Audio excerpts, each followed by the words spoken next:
Hey folks, this is Lenny Lawson, the car guru, and your host for this holiday week. It definitely is here, the beginning of a season. And it can be hard.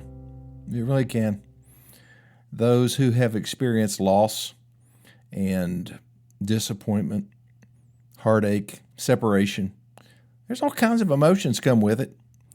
And I wish it weren't that way, but it is. I bury my emotion a lot. I have to in order to be able to function. When you lose a child, it is something that you never get over. You just learn how to live with it. And I think we've done pretty good.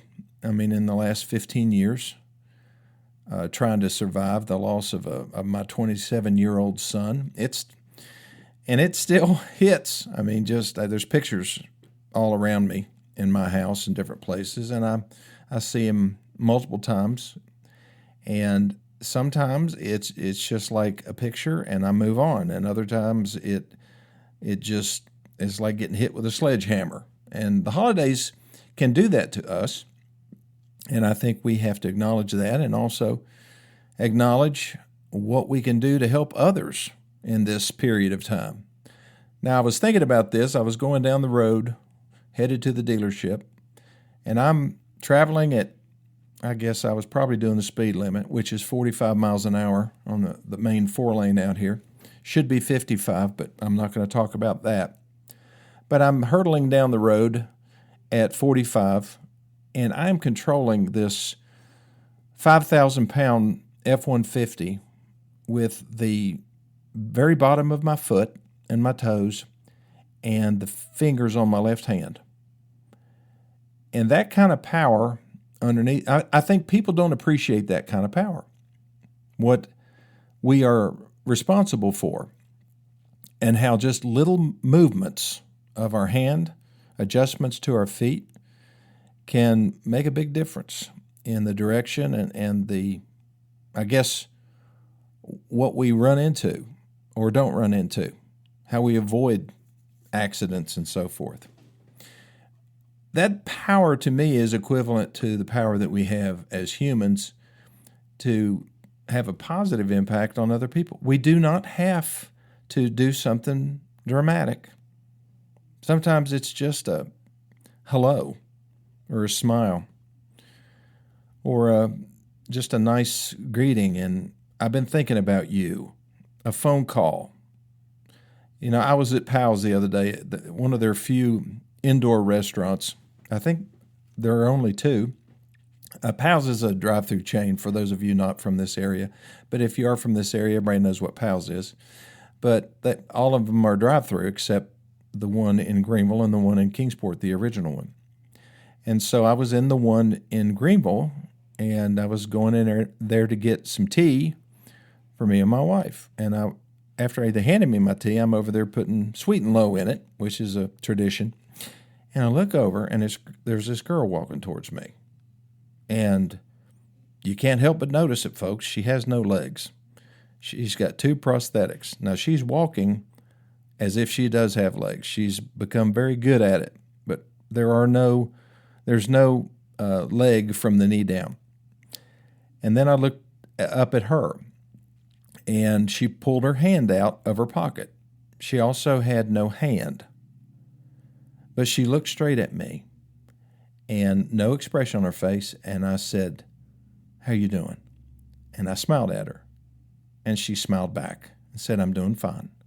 And I think I have problems.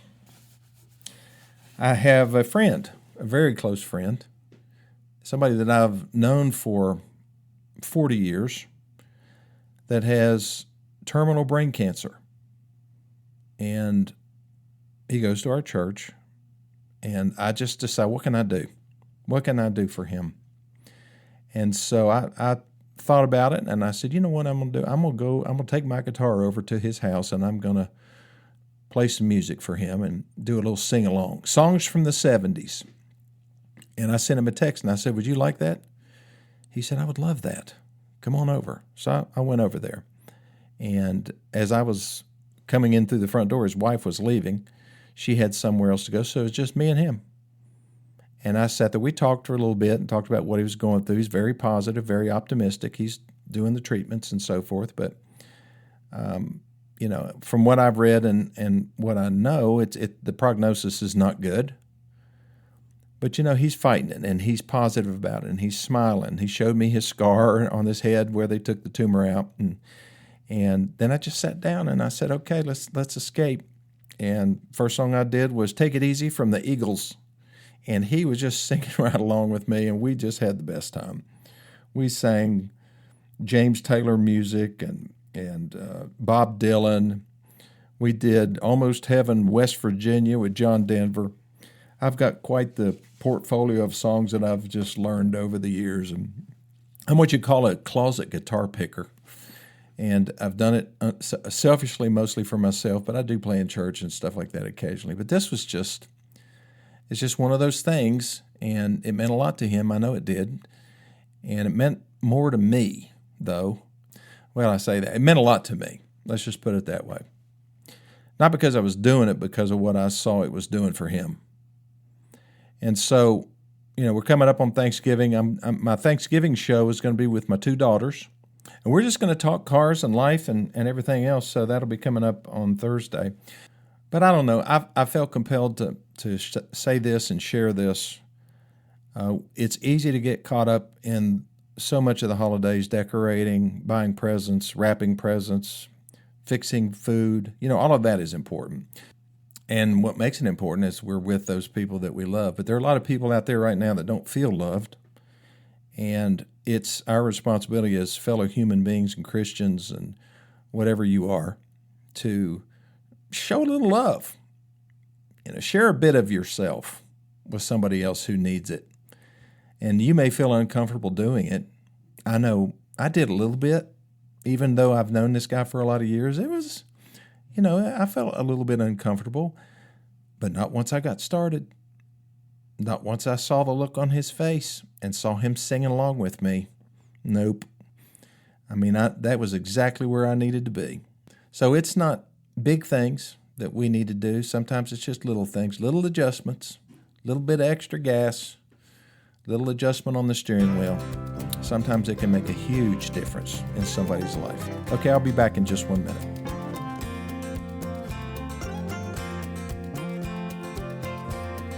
Okay, I have a scenario for you. So the question is, what would you do if you were me? So this is the scenario. Had a customer that traded in a 2022 Toyota Highlander. Pretty nice vehicle. Had 70,000 miles on it. So it was out of warranty. It was bought new in Johnson City. And according to the service records on AutoCheck/Carfax, and we called the dealer as well, they didn't miss a beat when it came to automotive service. That's what you want your customers to do, right? Well, that's what I want you to do. Maintain your car, maintain it at the dealership. That's what these people did.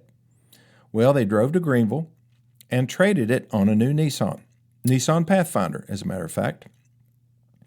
And so there really wasn't that much to do. We changed the oil. We inspected it. I think it needed windshield wipers or wiper blades.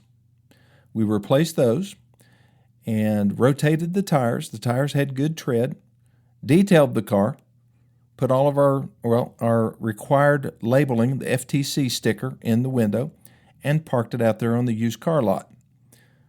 We had a bunch of leads on the internet on this thing because it was good miles, a little bit high as far as miles were concerned, but still not too far out, and it had the right equipment and so forth. So we sold it real quickly to somebody that doesn't live around here. They live outside of Knoxville. So they drove up here, picked it up, great buying experience. Everything was good. And then they took it home. 2 weeks later, they call us and said the vehicle is at Toyota of Knoxville with the check engine light on, and it's making a knocking noise in the engine. And Toyota Knoxville, after some evaluation, said that it probably needs a new engine. So, do you think these folks were happy with Gateway Ford or Gateway Nissan? No, they were not. They called and they said, "This is a serious problem. What are you going to do about it?" Well, here's the deal. I mean, from a legal standpoint, okay? They purchased the car, they refused to buy an extended warranty on the vehicle, and they purchased the car as is with no warranty because we don't offer any kind of dealer warranty unless somebody wants to buy one. That's just the way it is. And all dealers don't do that. Some dealers charge a little bit more for their cars and offer, a powertrain warranty or something like that. We don't do that on used cars. We do it on new cars. We do a lifetime powertrain warranty on new cars. Needless to say, if we had a lifetime powertrain warranty on used cars, then this wouldn't have been a problem. But we don't. We sold it to them as is. They accepted that. So what is our responsibility? Our responsibility is nothing. But what is our ethical responsibility? It's everything. It is. I don't run that kind of business. I'm not that kind of person. Somebody buys a vehicle from me, and 2 weeks later the engine blows up. That's on me. But why did it happen? I mean, there's no good reason for it to happen. It just happened. I mean, the service history was perfect. They took it to the dealership to have it done. I called the dealership. Can y'all help us? They said, pass. Well, they were a little bit nicer than that, but not much. They said that if the original owner was still driving that vehicle, then they could probably cover it and it wouldn't be an issue. But because they traded it into me, and then I turned around and sold it to another customer who had it for 2 weeks, it's not covered. Now, unfortunately, I'm going to have to eat the cost of that engine. So far, the engine that we have found for this vehicle is going to cost me $5,000 plus. That's plus labor. So it's probably going to be close to $6,000 is what it's going to cost me to fix these people's vehicle. If the original owner had still had it, it would have cost nothing. Now, do you think that's right for Toyota to do that? Should they back the vehicle or back the owner that has the vehicle? Now, under most circumstances, if somebody buys a new Toyota and it breaks under warranty, and even if it's the third owner, they'll still cover it because their warranty is on the vehicle. It's not based on who owns it. It's not to the first owner or the second. They don't care. It's covered. But on any type of repair that's after the warranty runs out, if it's a goodwill repair, and that's what this would be, it's not something that Toyota would have to do, but they would look at the repair or the maintenance history, and then they would also look at, is this a loyal Toyota customer? Have they bought Toyotas before? Have they bought from this dealership before? Then they'll look at that and they'll say, okay, yeah, we'll do an adjustment. We'll help these people out. But apparently, if you have something that breaks down that was maintained faithfully and done at the dealership, just because it's changed hands and basically it's been 3 weeks since the original owner turned it over, then no, they're going to wash their hands of it. So I guess this has proven a couple things to me. I've seen it before, and I'll see it again. That's one thing. The other thing is Toyotas break, just like any other car does. There's a lot of people think that they just never fail. They do. Just like a Hyundai or a Mazda or a Ford or a Honda, they're all subject to a failure. Now, something serious is going on inside this engine. Now, it's possible that these people had the check engine light come on. And you know how a lot of people say, well, it's just check engine light. Don't worry about that. It's possible that was it definitely was the first sign of a problem. If they had just pulled over at that point or just not driven it anymore, it may not have led to a catastrophic engine failure. It could have been something really simple, but it's really hard to say. And we won't know unless we do an autopsy on that vehicle. And you know how much that cost? That's a lot of money just to pull an engine and tear it apart and identify what the problem is. We're not even going to bother because we have to put an engine in it anyway. We know that much because it is locked up. It will not turn over. You can't even put a wrench on it and turn the engine. Sometimes you can do that just to make sure that it's free, that the pistons are going up and down inside the block and it's functional. No, this one won't do that. This one won't budge. So we know we have to put an engine in it, so why waste a bunch of money trying to figure out what failed? What we're going to do is just pull it out and put a new engine in, and that's what we're going to do. Merry Christmas, I guess. Now, the sad thing is that I'd say that 50% of the dealerships that are in this country, that they would not do anything. I think that the other 50%, there's a certain percentage of the other 50% that would help, maybe pay for the labor or half of the repair. I don't know. It's really hard to say. And I'm not trying to be a martyr here, but that's just the way I look at it. Now, if it had been a year, if they'd owned the vehicle for a year, that's different. I would still help, but I probably wouldn't pay for the whole thing because it's very possible that they did something to it. You just don't know. I mean, maybe they ignored the check engine light, or it overheated, or there was, some type of a weird sound that it was making. It's so important just to stop, check your oil. That's the first thing you do. Make sure it's not overheating. Make sure you got coolant. And if you hear any kind of a ticking noise or especially a knocking noise, that's going to be a lower end part of the engine and probably going to have a rebuild, which would cost less than a whole new engine assembly. But you just got to check certain things when you see something happening. When a check engine light comes on or an oil light comes on, you got to react. Just like my next door neighbor. I was walking my baby granddaughter on the driveway this weekend. He saw me, came up running over, and he said, "I got to tell you something." I said, "What's this?" He said, "I may not be a Chevrolet guy anymore." Isn't it weird to have your next door neighbor the next door neighbor of a Ford dealer? He's a diehard Chevy guy, but that's okay. He has a brand new, a 2500 diesel.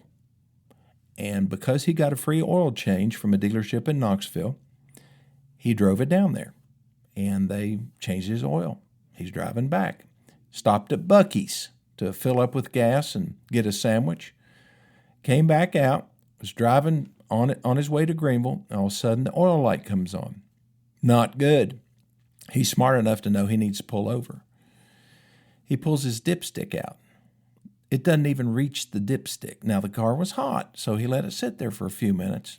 Let all the oil drain to the oil pan. Checked it again. Not touching the stick. So he was stuck between a rock and a hard place. It wasn't making any noises. So he went down to the next exit, which also had a large gas station. He added, 3 quarts of oil. Before it touched the low mark, he added another quart to get it up. So it was very low. Calls the dealership. First thing they do is start bucking on him, saying, "Well, we have a video evidence that the oil was put in the vehicle." And, he didn't much like that comment. He said, "Well, I've got physical evidence that you didn't put oil in it." And what I would have said, I would have just said, "No, you don't."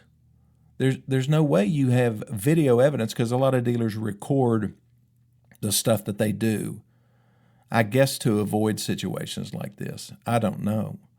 I don't know how you record, somebody, checking the oil after they put it in, or how much oil they're putting into an engine, because most of those systems are automated. You just set it to, I think his vehicle used like 9 quarts. You just set it to 9 quarts, and it's supposed to put 9 quarts in it. Well, obviously, it didn't this time. And so what's he supposed to do? He drives it all the way to Greenville. He calls him back, and they want him to bring it back to Knoxville. Well, that's not convenient. What should he ask for? I'll tell you what I'd ask for, and I'll be back in just 1 minute.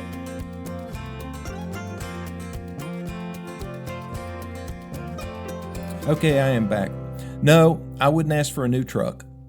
As long as the engine sounds okay and performs okay and it isn't running hot and it's not using oil, after he drives it for a while, I would just ask for an extended warranty. I said, you guys screwed up, and I know I think the warranty on his engine is 100,000 miles.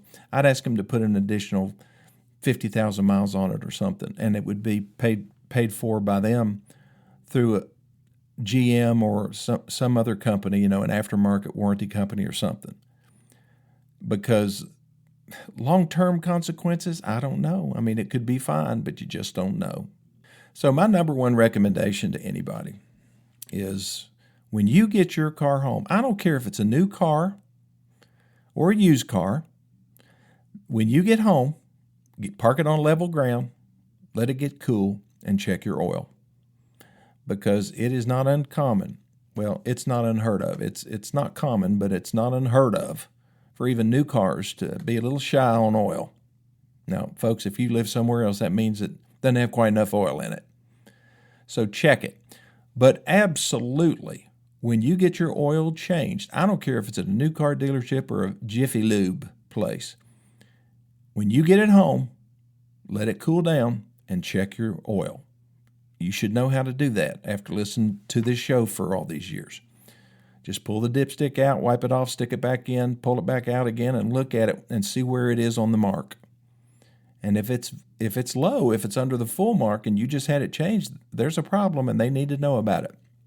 It won't hurt your engine to drive it back down there as long as it's not below the add mark, and you drive it back down there and say, put more oil in my vehicle.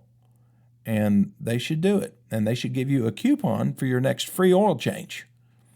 If you don't ask, you won't receive. Well, folks, thanks for listening to this edition of My Car Guru. Hopefully there was some valuable holiday information and information about ways to make your car life work a little bit better. If you need me, call me 423-552-2020 or send me a text. If you want the My Car Guru guidebook, it's 32 pages of absolute car brilliance. Well, maybe not that, but it's really useful. And it could save you a lot of money, whether you're buying, selling, trading, getting your car serviced, whatever. Just send me your email address to 423-552-2020. You can text it, or you can email me, LennyLawson2020 @gmail.com. And I will see you next time.